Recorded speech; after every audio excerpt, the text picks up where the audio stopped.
Hi there, Derek here from Pacific Coast Auto, taking a look at what is my first 70 Series Landcruiser that we've sold.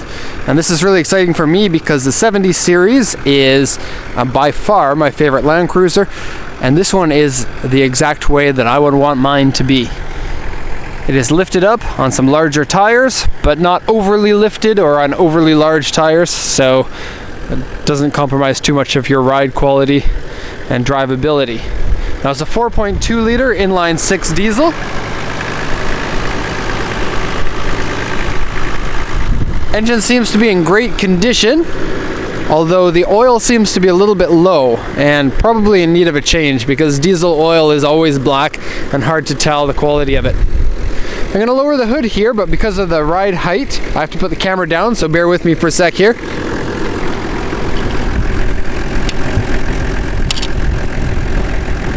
That's not going to work on the bumper.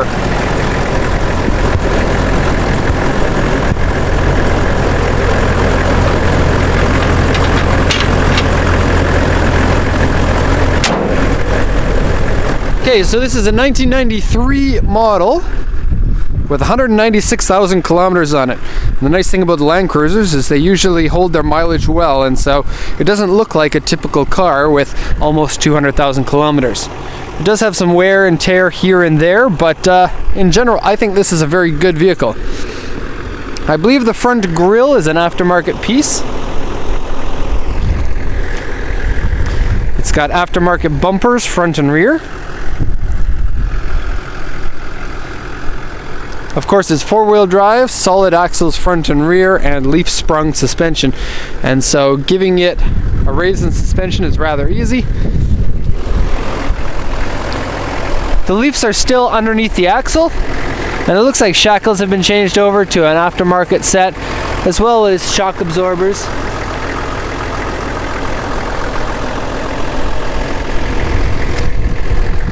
Looks like stock sway bars, and stock steering with no steering stabilizer, or no aftermarket stabilizer put in, just your standard. The whole car's been repainted. The auction sheet doesn't say the original color, but it's been repainted black, and there is some paint wave in the body, although it's not particularly bad.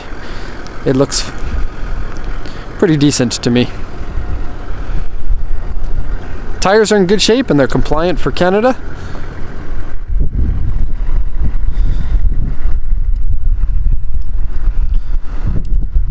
Today's a very windy and very sunny day, so it's hard to get the entire vehicle in good contrast.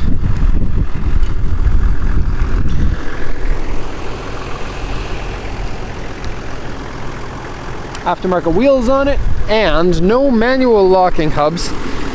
They are, I believe, automatic locking hubs on this one. And take a look.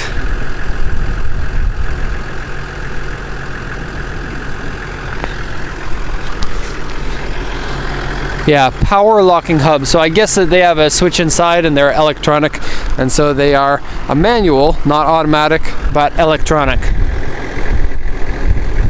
You can see there a little bit of the paint wave, but in general it looks pretty good. It's got the front mirror here for parking.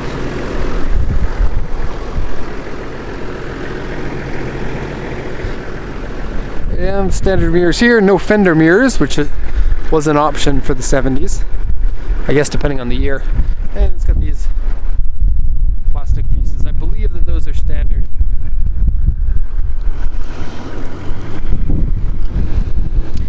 These taillights here are aftermarket. They were, of course, bought by us and put on. Only takes about 15 minutes to put a set of taillights on, so we're not going to charge for that. Lots and lots and lots of room in the back of these things because this is a little bit difficult to open one-handed. Just give me a sec. Because the back door here is a little bit saggy, it's difficult to open. And so the Landcruiser, as I was saying, is the size of an 8-seater or 7-seater, but is not a 3-row, it's a 2-row, and so you have enough room in the back here to put plenty of things. Now, it looks like this one was taken care of pretty well. The carpet is in good shape. The liners are in good shape. The only thing is they've got these loophole things that were put into the liners there and up here in the headliner. They are rather tight. It looks like you could use them to secure things if you needed to. And it's a Landcruiser thing. I don't know why it is, but this one here is concave, whereas on the other side it's not, and that's on all of them. There's nothing wrong with that. I'm gonna close the door, and because of the way that the door sags, you need to give it a proper slam for that door. Okay, let's take a look at the interior now.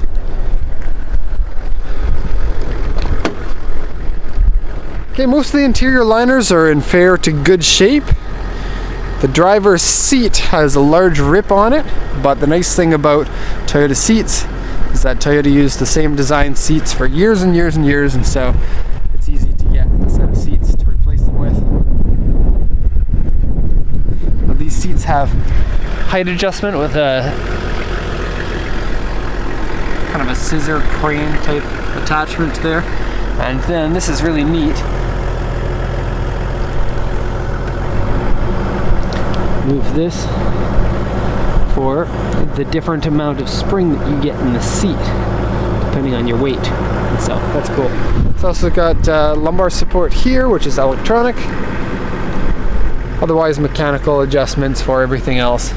Power steering works good. It's got an aftermarket steering wheel, and note it doesn't have the airbag in it. I'm not sure if these originally came with airbags or not. A lot of contrast here because of the sun, so you can't see very well. 196, 726 kilometers on there. And the interior is mostly held up pretty well. Good thing is these door cards don't have any cracking on the top, which is kind of a Landcruiser trademark, though it looks like it's a little bit discolored there. AC works, power steering works, automatic transmission seems to shift well. Needs a good tidying in here and extractor to get the dirt out of the carpet, but otherwise pretty satisfied with the overall condition. The sunroof seems to work, although a little bit yellowed liner and a touch saggy right up here.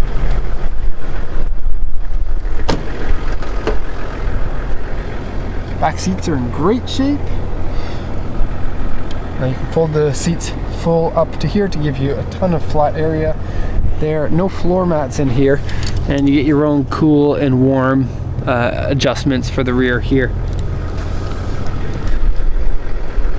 Okay, just gonna check the auction sheet now to see if we missed anything.